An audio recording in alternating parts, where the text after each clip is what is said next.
Hey YouTube, Sweetknives here. We got a really cool knife sent in from one of our loyal viewers. He said, "Hey, check this out," and I said, "All right, I can't help it. Let's check it out." This one, I guarantee you, most of you have not seen before. If you have, kudos to you, but most people haven't seen this one. This is a rare Benchmade legend of the past, and if you're new to the channel, hit that subscribe button right down there. With further ado, I'm gonna bust it open here and show you this.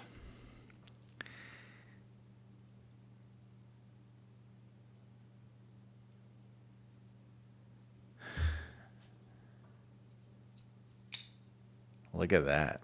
The Kodiak Skinner. That's what it's called.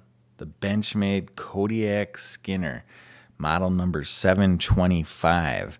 And this came out in 1995. It's a liner lock, and it just feels, this one's in mint condition, literally mint condition. Check that out. I'll zoom in a little bit and show you what the logo looks like. Bali song.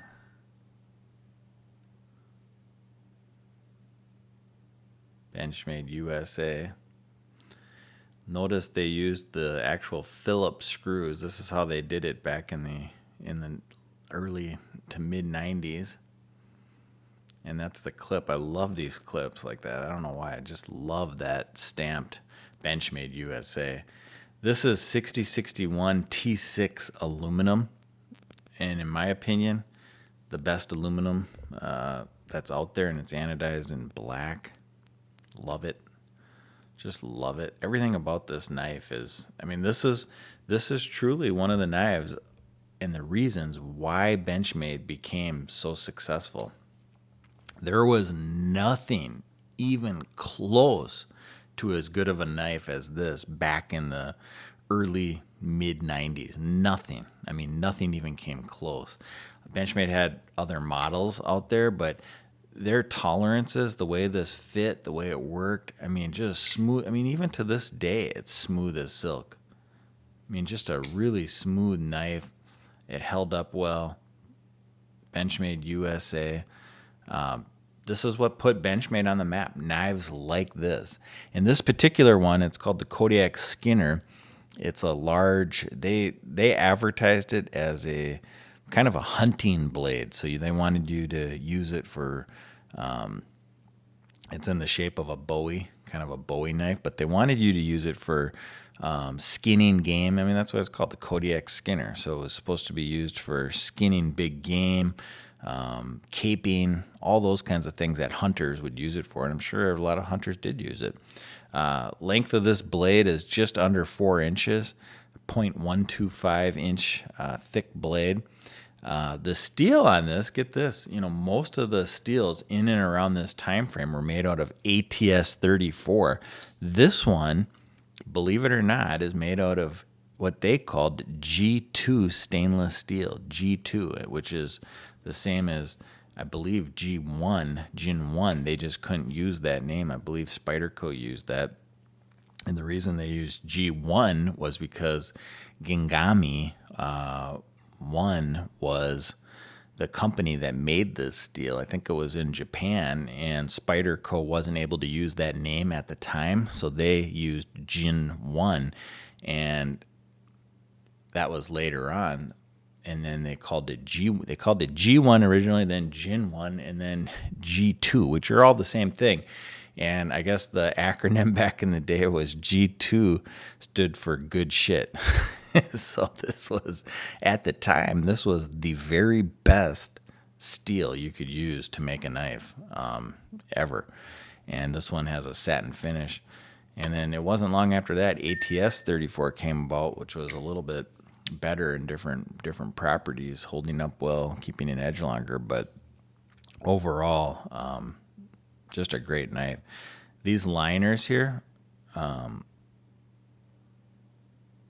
right here, that liner is made out of T410 stainless steel, and the knife weighs just under 5 ounces.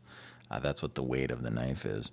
One of the cool things about Benchmade was they made this knife, and it came with a lifetime warranty. So if anything ever happened to this knife, you could send it in and they would fix it. And that was another thing that put Benchmade on the map, that separated them from a lot of companies. They had a no-hassle warranty in the LifeSharp system. So that was one of the other things. I love the open design of this knife. Just a sweet, sweet, sweet design.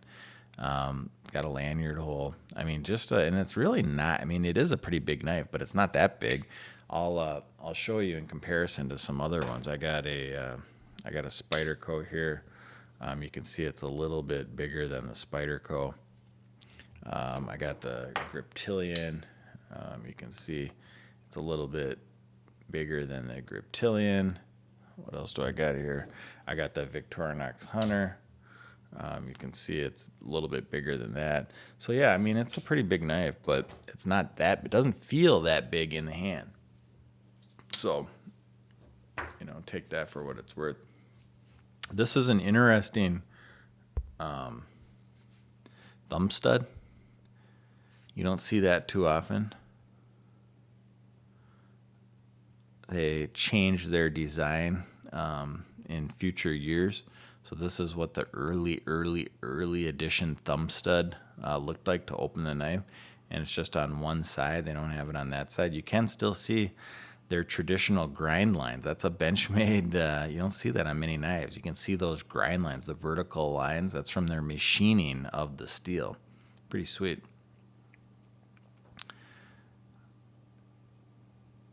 Just a really kick-ass knife.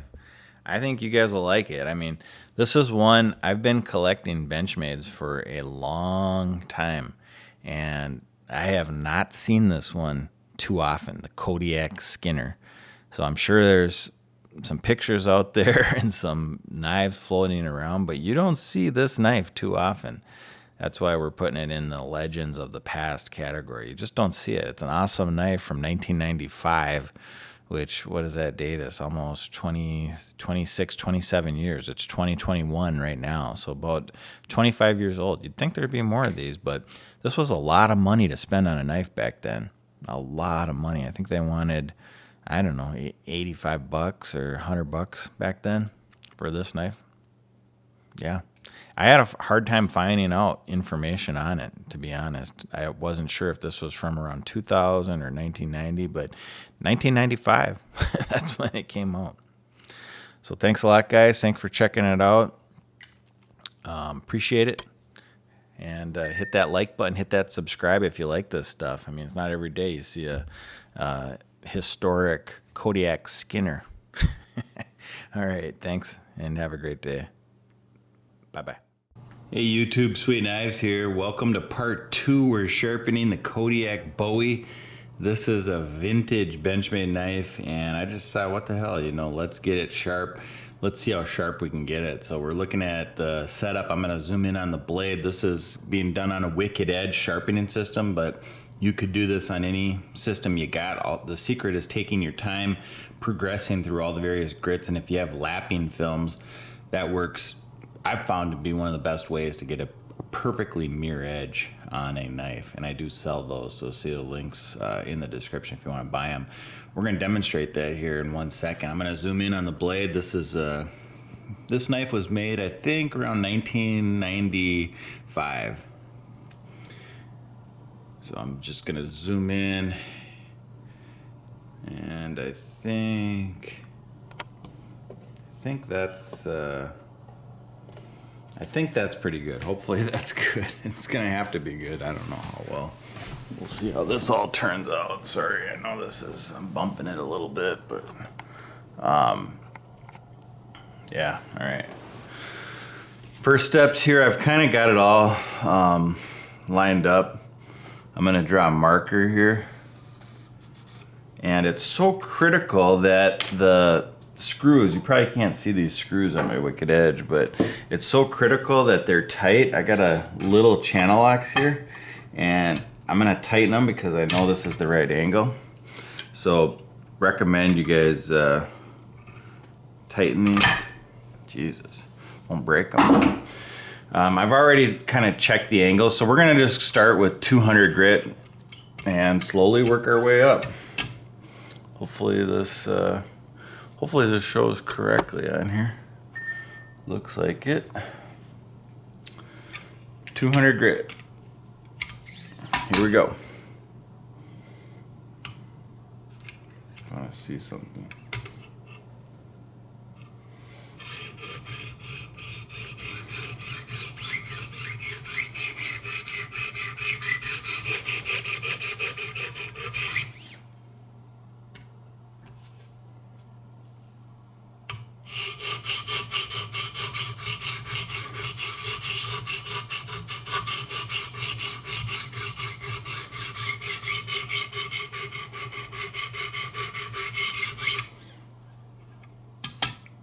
I do always have a little rag just to wipe this stuff off. You want to wipe that off as much as you can, otherwise it could get funny. So I always wipe that off when you're done. Let's just keep going. This is a slow process. The secret is getting this angle correctly in the beginning.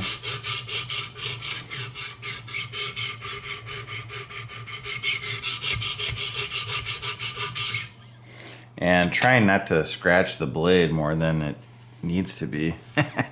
If you're not careful, the tips of these, I don't know how well this shows up, but like you see like here, those tips, if you don't have this all lined up right, that can come too low or too high on the other side and you can scratch the blade here. You don't want to scratch the blade. So I just take my time. No need to be in a hurry. You want to do about equal strokes on each side.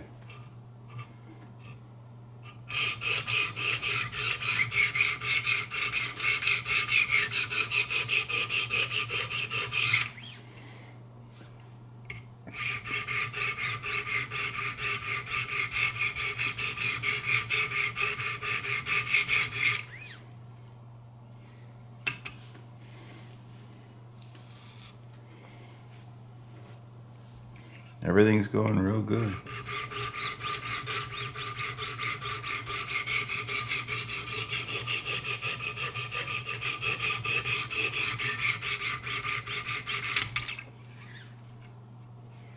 Perfect.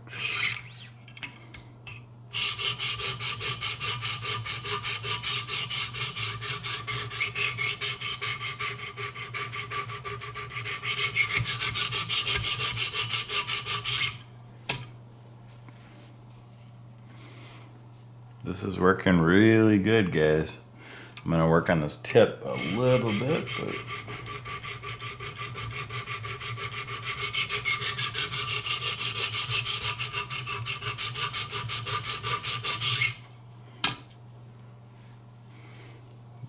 it's polishing up really good so far. I like the way it looks. So I can even feel a burr. Work a little bit more right here.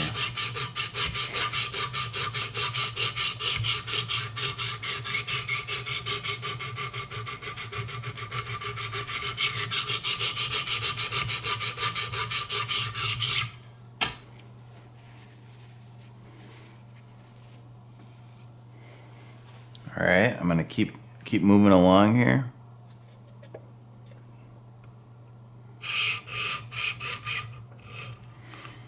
By the way, I'm really close on the other side. There's a thumb stud to open the blade. I'm really close to that thumb stud. It's not like the old ones where you have a T6 and you can unscrew it off.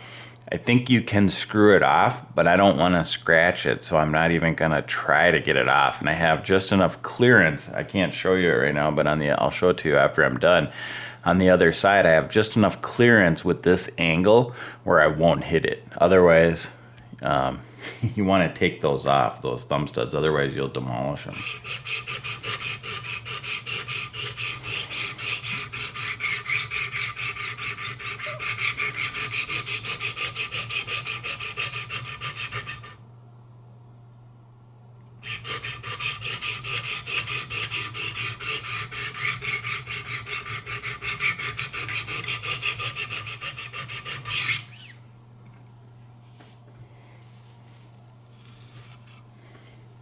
you can see if I do this rag, I think you can see the little fibers.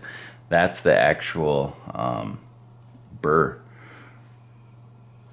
It's kind of cool with the microfibers. If you can't feel it, you can always do that, and then you can see those. Be careful when you touch it. But that's creating the burr. So that's perfect. Get this tip just a little bit more. Don't want to round it. Okay, and now we'll do a little bit more here.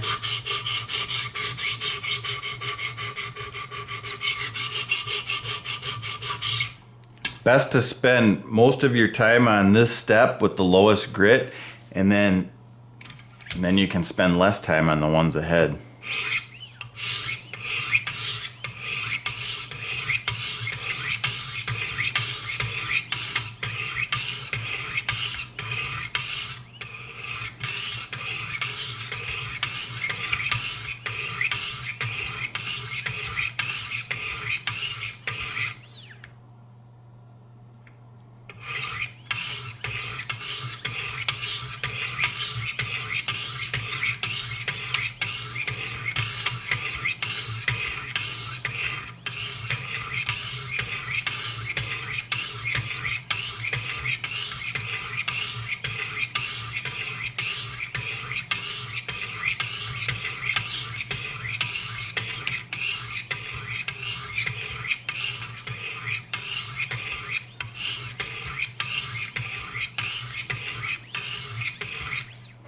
I think that's about it. I think we're really good there.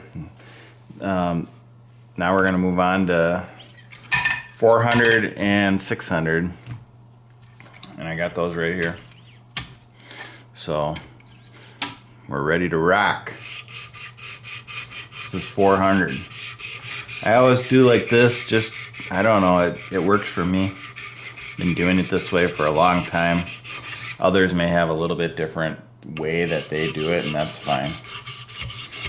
I like to just start out kind of, I don't know if that's the right term, but scraping on each side, but it's not really scraping. It's kind of just getting the feel. I like just getting the feel. Now I make sure I use a different rag or a different part of the rag you were using. You don't want to contaminate it with lower grit particles.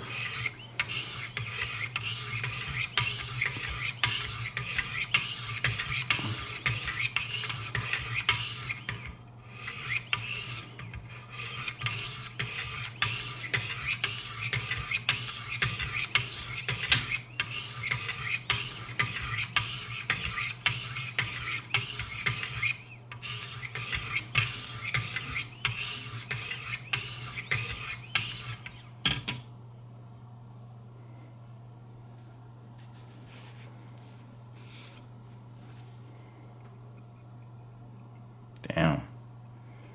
Very sharp. Holy shit.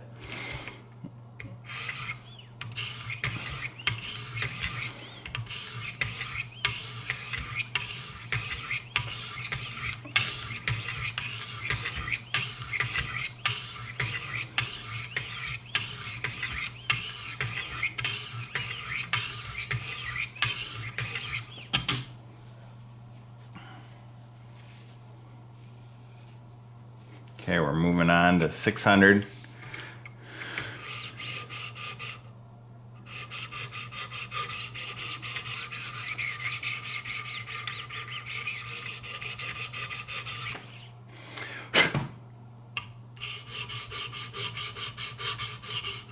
God damn it. Wrong one.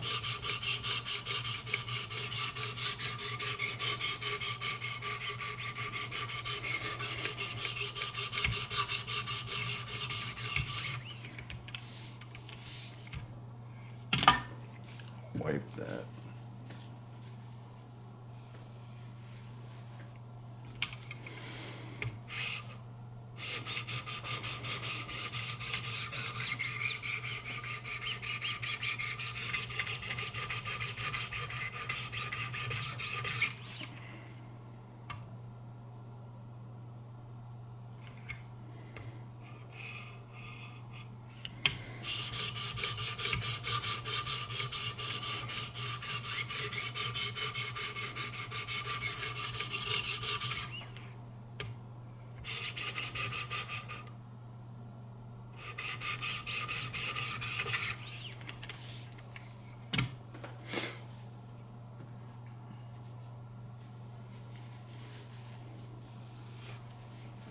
right, let's alternate.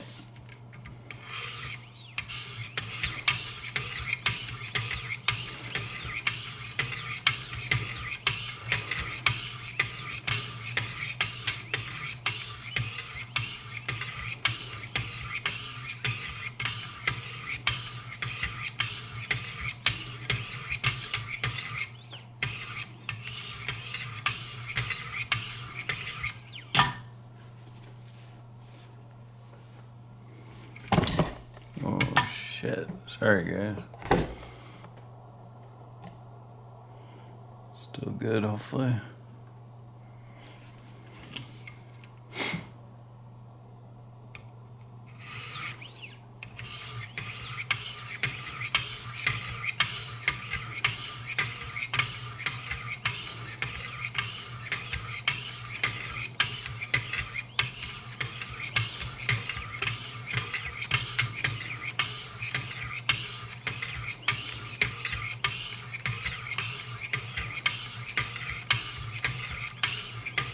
That's it with 600. God, that's looking... This one's going to be really sharp. You know, different steels have different properties, and I believe this was that Gin 2, which stood for good shit. And it's really taking an edge just amazingly well. Like, really, really, really amazing. Okay, we're moving to 800, guys, so just going to slowly...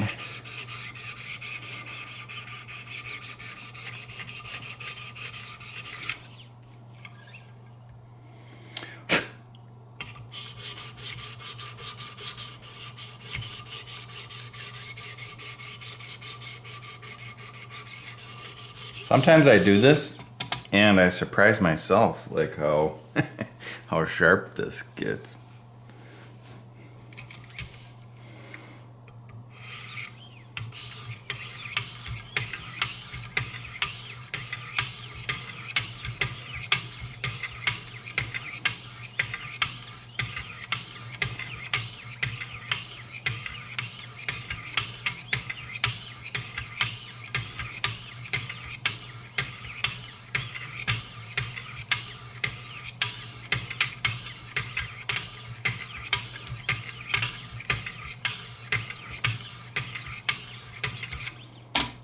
Pretty good.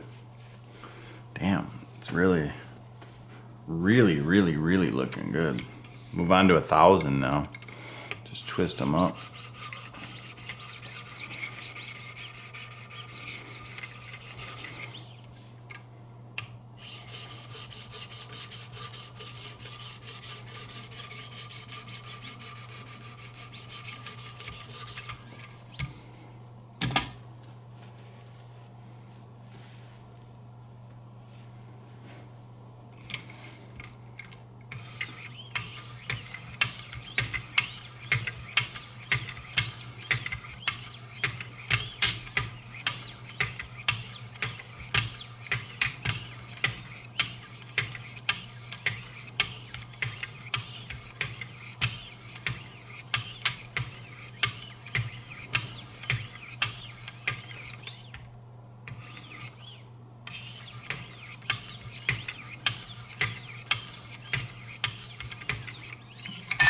That's it with 1,000. Really, really, really, really sharp right now, guys.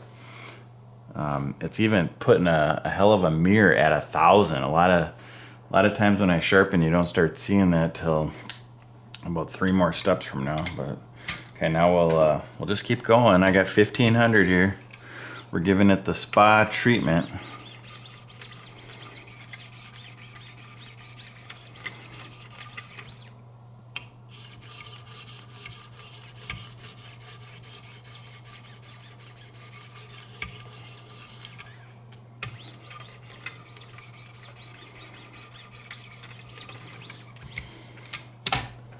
Wipe it. Now I start about 1,500. I start using little chamois to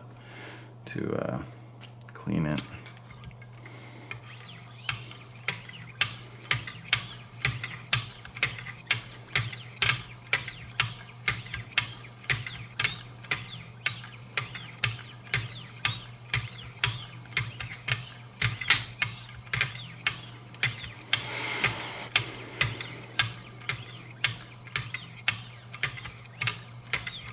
That's it. This one's so sharp, guys, that we don't need to keep going. All right, 2,200 and 3,000. The last of my diamond stones. Then we'll do lapping films.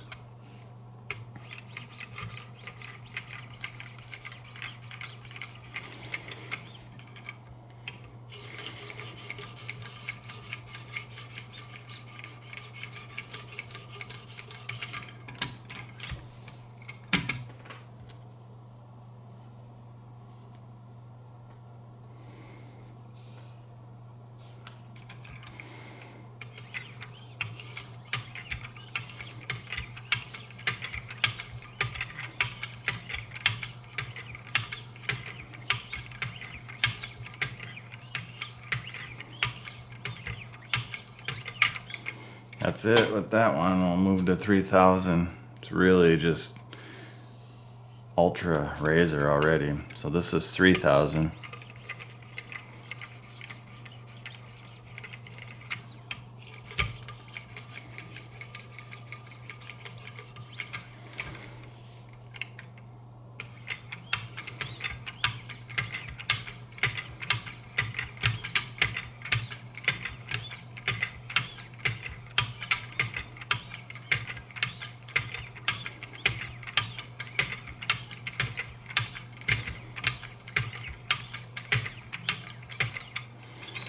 Okay, we're done with those. Turned out really good. Let's move along to the lapping. If we're gonna finish it, we're gonna do it right. I think we'll start out at, let's see.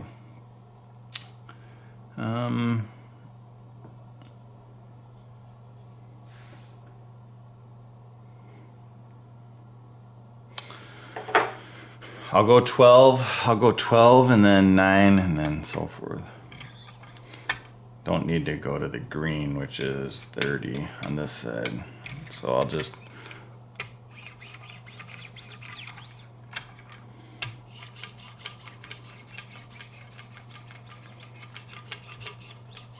if you do go up and down, I mean I've been doing that a little bit lately. Be really careful.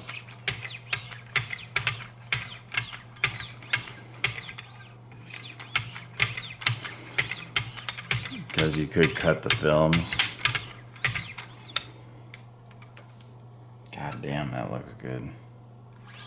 I think I'm done with those ones already.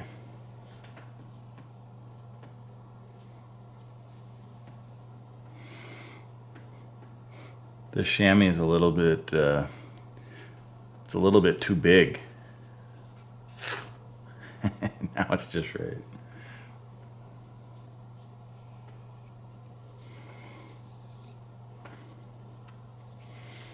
All right, let's go to 9 micron.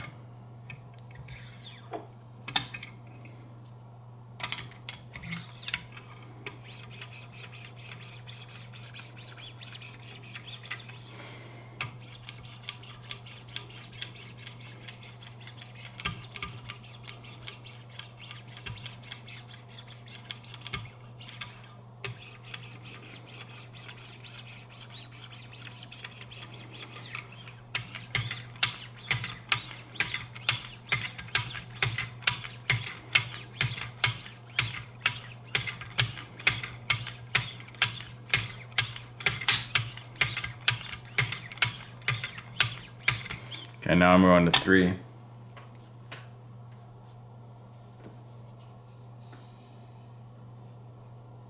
Here's 3.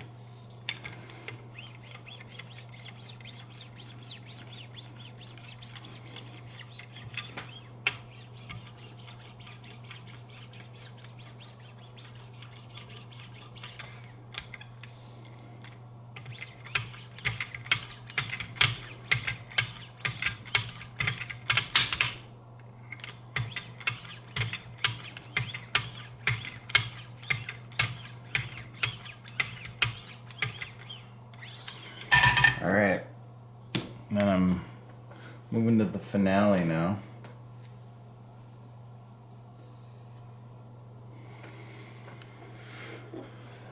The finale is 1 and 0.5.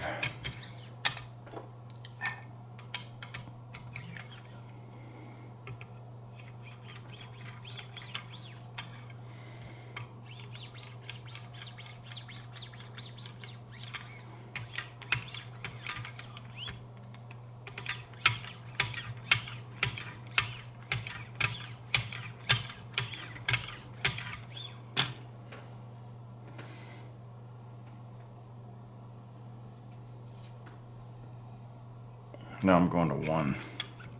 Or actually, this is like 0.5. That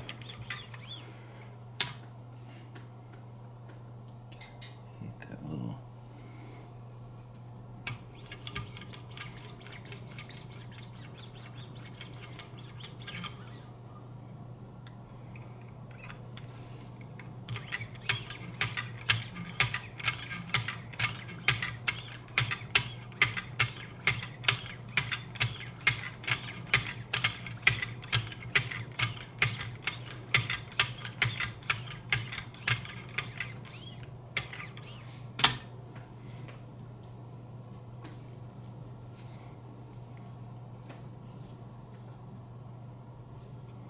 There does get to be a point where it's just, you don't really see any more differences. I think I reached that point. So now we stop. That's it. So guys, I'm gonna move to the next camera and try to show you a little bit different view. So hang tight 1 second. Thanks a lot. All right, guys, this is the finished product. This is the Kodiak Bowie, sharpened to a mirror edge. Sometimes these cameras, they don't. The cameras and the light don't do this enough justice. I mean, this is a complete perfect mirror. I'll try to zoom in.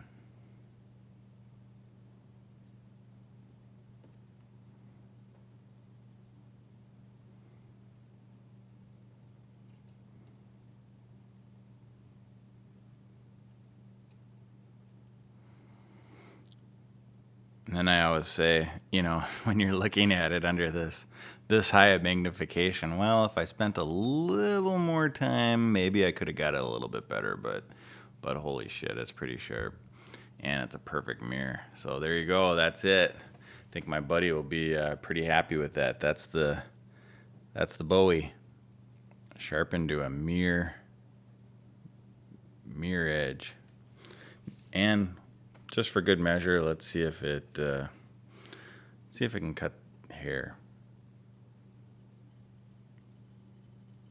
Oh my God. It should be illegal. I mean, I don't know what more to say. It should be illegal. God, that is just incredible, guys. All right, if you like what you saw,